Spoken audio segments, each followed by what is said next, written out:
What is the JCPA? Why is it bad? Why is it not surprising that Mitch McConnell caved and allowed it to be tacked on to the NDAA? What is the NDAA? And why is the government always full of this four-letter bullshit? I will try to answer some of these questions. The Journalism Competition and Preservation Act, or JCPA, is supposedly to protect small news organizations like newspapers from having their hard work stolen by tech companies like Google and Facebook, who show you their news in little snippet boxes on their websites instead of forcing you to go to Cincinnati One Radio's website and see the news about Cincinnati and the big current event that happened there on their website, where you will be exposed to their ads and give them ad clicks and impressions that make them money. Which sounds like a good thing in theory, except for the wording would require these organizations to collectivize into cartels for group negotiation,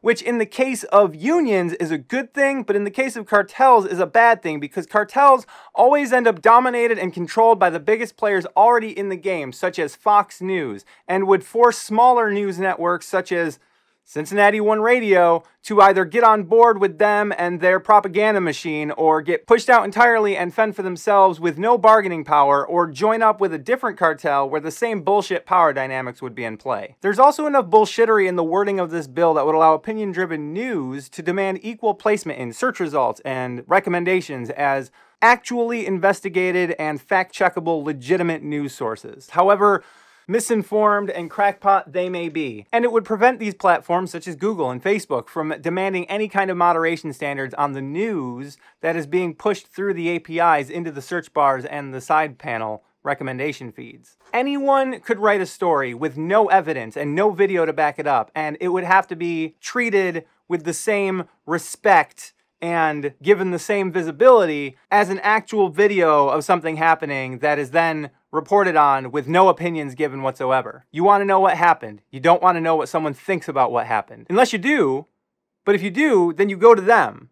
You don't go to Facebook. Where the hell would I fall on that spectrum? Subscribe for more bullshit. Once again, the JCPA is not a bad idea in theory. It's just that the current wording of it is problematic and is just going to have massive fallout on the fate of democracy. The liberal Democrats don't give a shit about fixing this problem, and of course, the conservative Republicans are only interested in making the problem worse. So there's no making the JCPA better. There's no scenario, there's no reality in which the JCPA protects small newspapers but doesn't create this environment for abuse that will be abused and worsen the already terrible amount of corruption in this country. It will cause misinformation to spread like wildfire. And I don't only say this from the perspective of like a socialist Democrat. I say this from the perspective of someone who doesn't want my mom to come to me and be like, "Have you heard about this thing?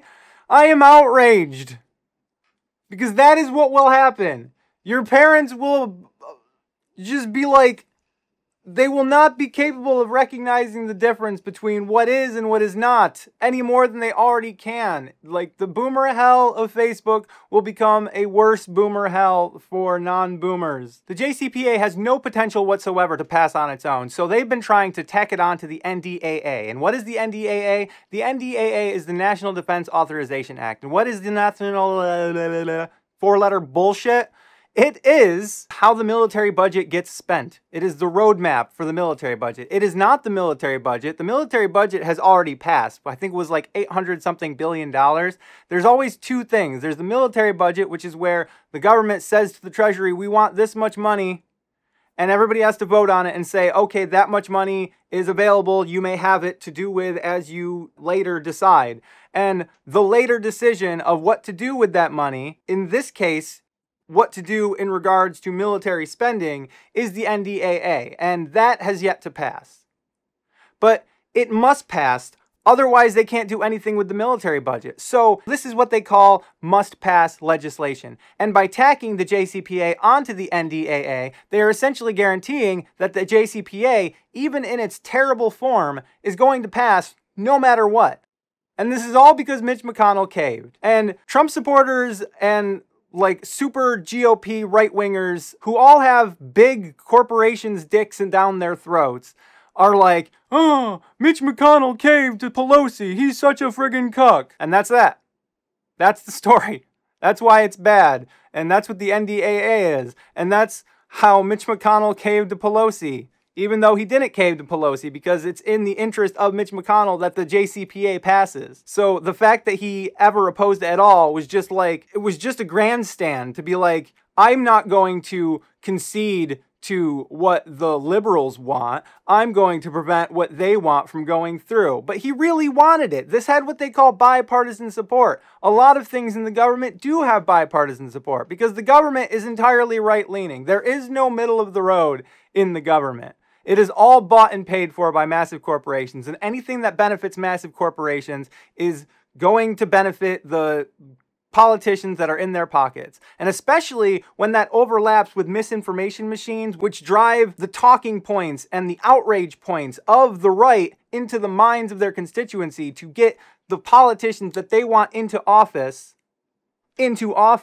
Of course, Mitch McConnell is going to want that to pass. He's not going to be in control of the misinformation machine, but the misinformation machine is going to benefit him and his party in the future. So for the right to be like, Mitch McConnell caved, just boggles the mind. Or at least it would boggle the mind until you realize that they're just simply not smart enough to understand why this benefits them. Or at least I wouldn't say it benefits them. It doesn't benefit them. It doesn't benefit them. It doesn't benefit them. It goes against their interest. This is voting against self-interest, which is pretty much 99.9% of conservative voters vote against their own interest because they don't understand politics. They don't understand the law, and they don't have the intelligence to wrap their minds around it. Yes, I'm calling you stupid, but don't worry. You can stop being stupid. It is a fixable thing. You are currently stupid, but it doesn't mean you don't have the potential to stop being stupid. If you're watching this and you're still watching this, you are redeemable in the eyes of Jehovah. Thank you for watching. I hope this video was informative. I hope you learned something. I hope you found it somewhat entertaining as well. If you did, give it a like, share it, subscribe, comment below, something, even just an emoji. It helps a lot. And of course, don't die.